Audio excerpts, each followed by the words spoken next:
Soifua manuia whaatalofa atu, ma'ofalofa atu ia te eutau uma. Welcome to another Breaking Waves episode. I hope you have all had an amazing weekend. Thank you once again to all of our supporters and our loyal watchers for tuning in every week. Today we have a very special episode. I'm joined today by Daniel Newman, who is an Auckland councillor, and he's running again, and we're going to get to know him, his role, what he's been doing in our city, and if he would be a good candidate for you in the upcoming elections. Welcome to the show, Daniel. Thank you so much for joining us. How are you this morning? Talofa lava. Thank you for having me. How am I this morning? A bit tired, but it's another day and I'm grateful for it. It must be. It is election period, so you must be doing a lot of campaigning and community engagement.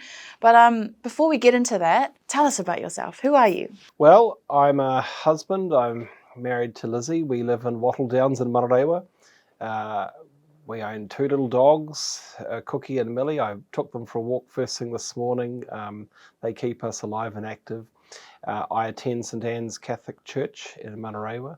I am the Auckland Councillor representing the Manurewa-Papakura ward. This is my third term. I'm a bit outspoken on some pretty important issues.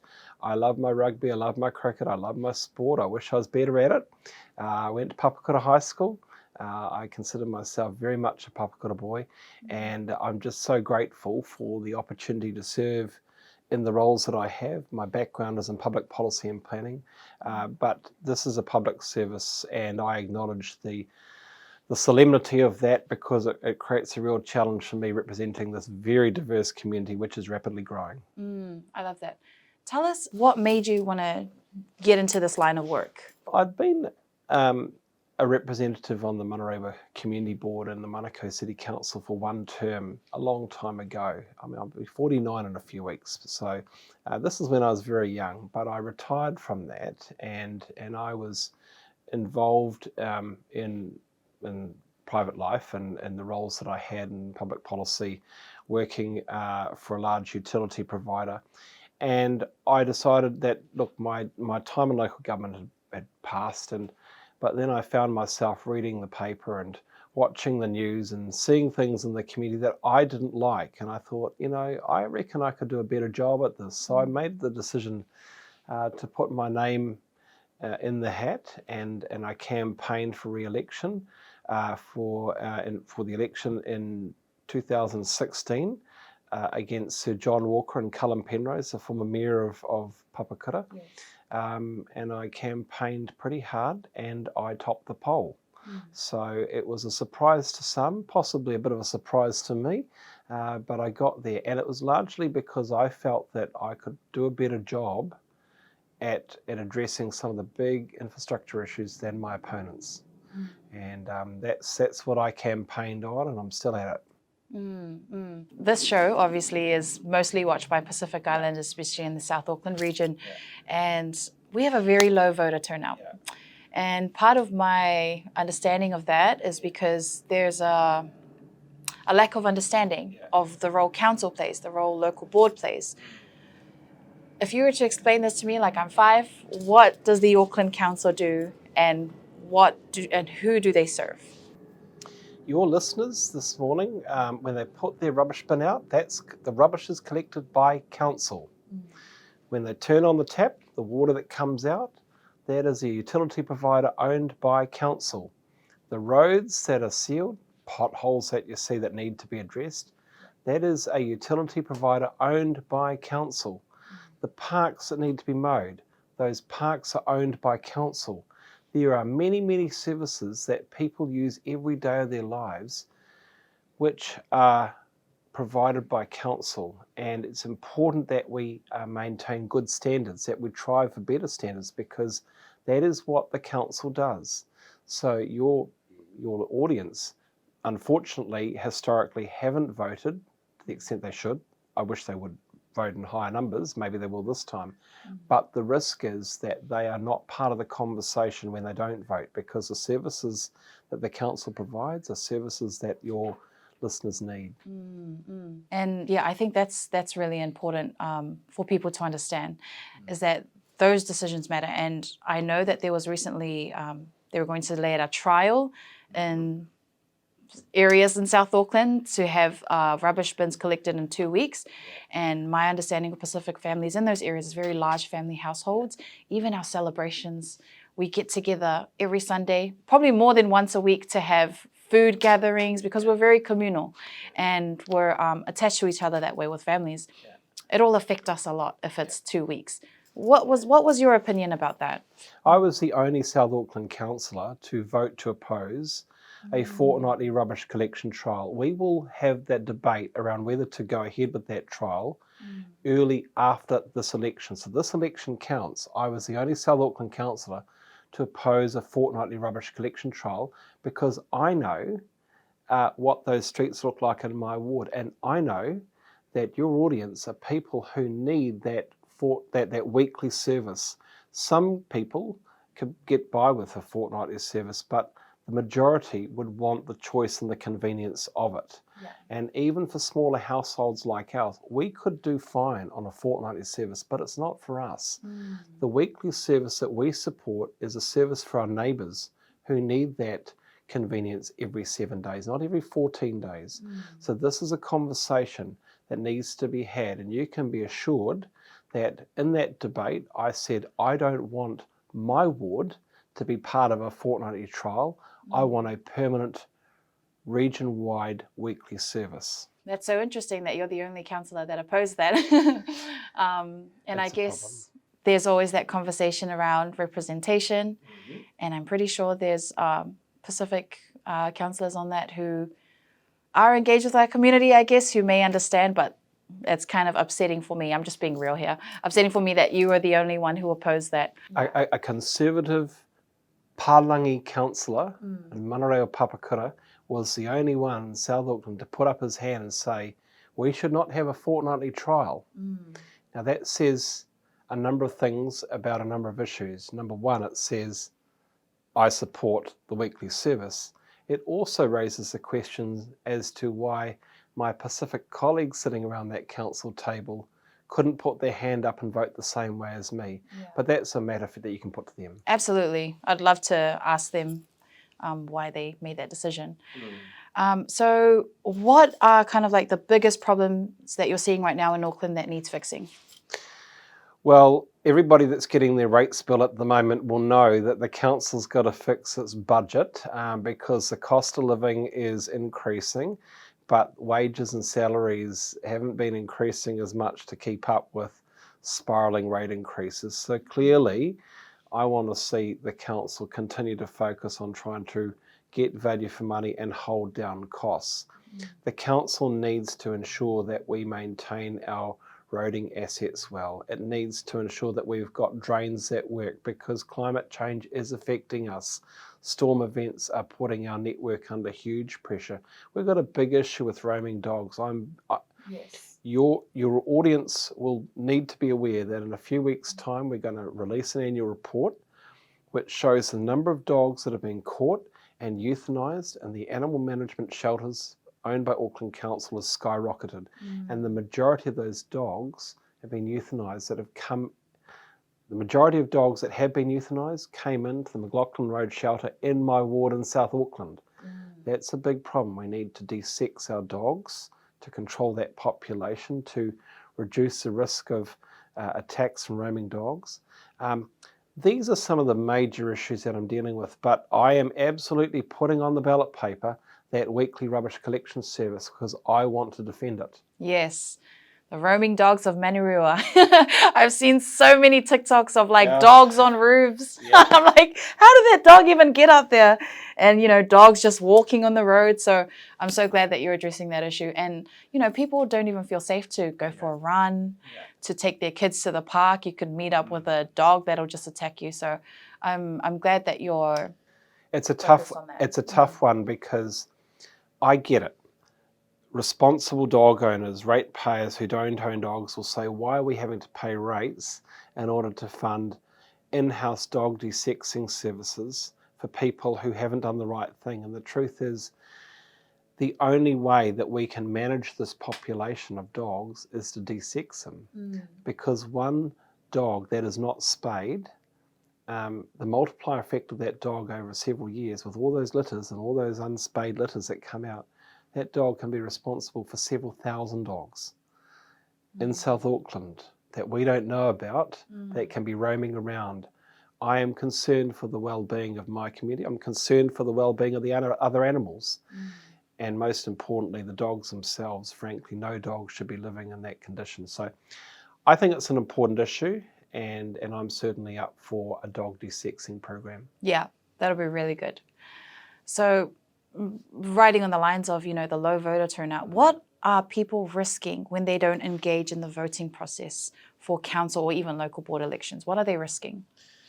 Well, they're risking a fortnightly service for the collection of their rubbish, which would be permanent. If we go to fortnightly, that's it, because the contracts will be amended. They are big multi-year contracts, and anybody who thinks, I'm not going to vote, needs to think about whether they want a permanent fortnightly rubbish collection service. What are they risking? They're risking not really being a part of the conversation to the extent they should. I will be this afternoon going into council arguing for funding for fix and finish projects in South Auckland. I would like a stronger mandate of more people voting and saying, look, we need those things. I want South Auckland to shape and determine the elections across the Auckland region, because South Auckland is where the young people live, and we ought to own our future. And frankly, I want to see some wonderful new people coming through into our local boards. Obviously, in my ward, I want to see Atalia Tipuli Masters, Phyllis Latu, Marshall Arawalia, Judy Tipping, Raywin Barner. These are good people. I want them to win. Yeah, I love that. You represent a very diverse community. How do you ensure that you're meeting all the different cultural needs of these diverse groups? I'm sure I don't do adequate justice to it, but I honestly, I give my very level best to knock on doors in every postcode across Manurewa-Papakura, which goes from Redoubt Road and Barracliff and Woody all the way down to the Drury interchange. And so I don't discriminate. I try and get to every street that I can. And I have no doubt that I let people down because I don't feel they get to as many locations as I should. But you give it an honest go over 3 years. What I need is I need the diversity of debate and representation at the local board as well. And I would like Matt Winiata to be on council with me because I do want to be challenged. I do want within our team those views and opinions that I would like to think that I could represent, but I think I could better represent it if the team was there with me. I love that. What are your favourite projects or things you've changed in your role currently? Well, this term we're going to get a budget resolution which will increase the amount of funding for the Manurewa Local Board, significant operating funding, which gives them the ability for the first time in 15 years to make some really substantial decisions. I helped to negotiate that. The Mayor wanted my vote to pass this budget. That vote came with conditions, and those conditions were non-negotiable. I'm proud of that. Up at Hill Road, great big parcel of land adjacent to the Auckland Botanic Gardens. When that land came on the market, I pleaded with the Mayor and with my colleagues to buy that land so that we wouldn't turn it into towers. We'd actually put that land into the Auckland Botanic Gardens because I want an ethno-botanic garden there in perpetuity to expand the regional Auckland Botanic Gardens. I'm really proud of that one. There are pylons from Bombay to Woody that have been removed so that we don't need those pylons anymore. The lines and towers have been taken down. That's another one of my projects.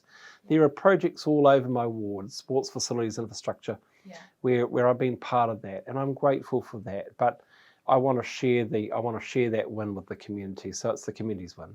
Love that, love that. What is kind of like your vision for Auckland City in the next 10 to 20 years?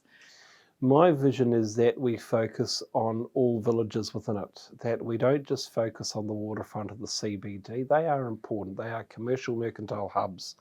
But the talent and the energy is in the suburbs and the villages of Auckland, and particularly in the south, which is growing so significantly. I will look to, if I'm re-elected, get the funding to do Mill Road and the grade separations in Takanini and those big drainage infrastructure projects that need to be done, because that's where the growth is occurring.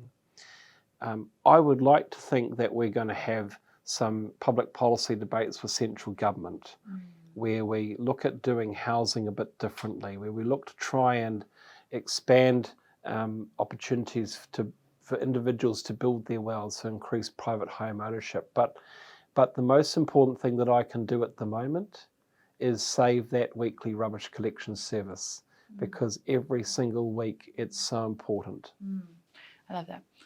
Dan, there's a lot of Pacific youth university students who watch this show, and what I really like doing is I bring on entrepreneurs, businesses, different types of people to give them kind of insight of, or advice on how to get to this level of career. So you're a public servant, you're in public service. What is your advice for anyone who wants to go down a similar path as you?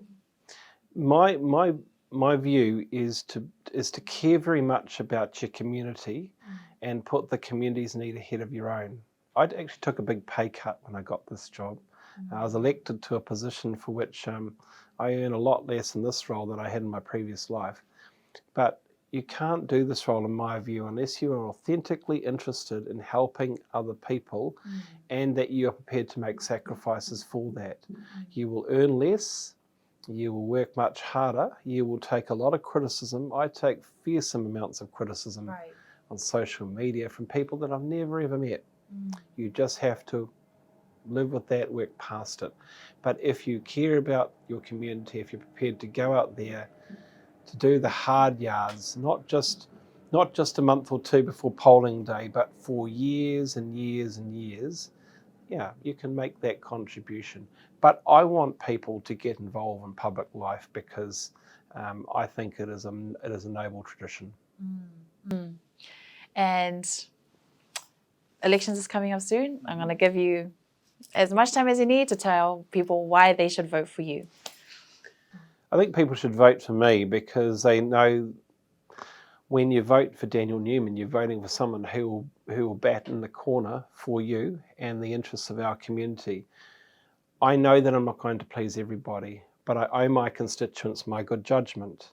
You know the sorts of things that I'll campaign for, because I've done that for these past 9 years. We have significant projects to advance. Funding is being got. I have been part of that. There are sports clubs, community groups, churches, organisations that have required funding to progress. I have helped to get the funding for that. My record speaks for itself. And I don't think there's another councillor anywhere in South Auckland who can be matched in terms of that record of local delivery, because it was simply the right thing to do. And that's my motivation. I try and do things because I believe it's the right thing to do. And I will let my constituents judge as to whether or not my decisions were the right ones at the time.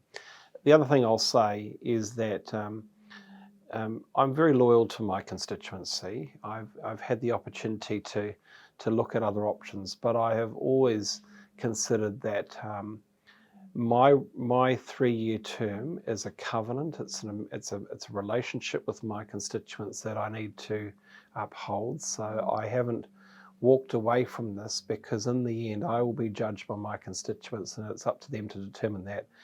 And the final thing that I will say is that I believe that for someone like me who has been elected, I've got a duty of care to help and to support others to go down that same path, and to use my relationships and my networks and my reputation to advance their cause as well.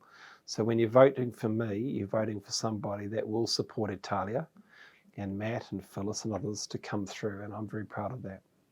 Thank you, thank you. Now, key details. How can people vote? When are the dates? When does voting close? Tell us about that. Well, from the 9th of September, if you are registered to vote, you will start to receive an envelope in your letterbox. It'll take about a week for the entire Auckland region to be covered. Take that ballot paper in that envelope and mark it. It's a postal ballot. This is not one of these things where you go down to a polling booth on Saturday and vote. It's a postal ballot. The ballot papers are in your letterbox. I worry because people are getting out of the habit of checking the mail, but it's in the mail, go and vote, and then you take it back to the post box, or you take it down to Countdown in the library, and you get that ballot paper, and we will know second weekend in October, when the polling closes, we will have a declaration for the mayor and for the councillors and the local boards and the licensing trusts, and I hope to be on the right side of public opinion. But the way to contribute is to go and check the mail, everybody's envelope, because every voter in the household will get one. Every envelope contains a ballot paper. I'd like the families to go and make sure that those ballot papers don't go in the rubbish, don't sit up on the top of the fridge, that they get marked immediately and returned. Thank you so much, Daniel, for joining us on our Breaking Waves podcast. I wish you all the best with your campaign.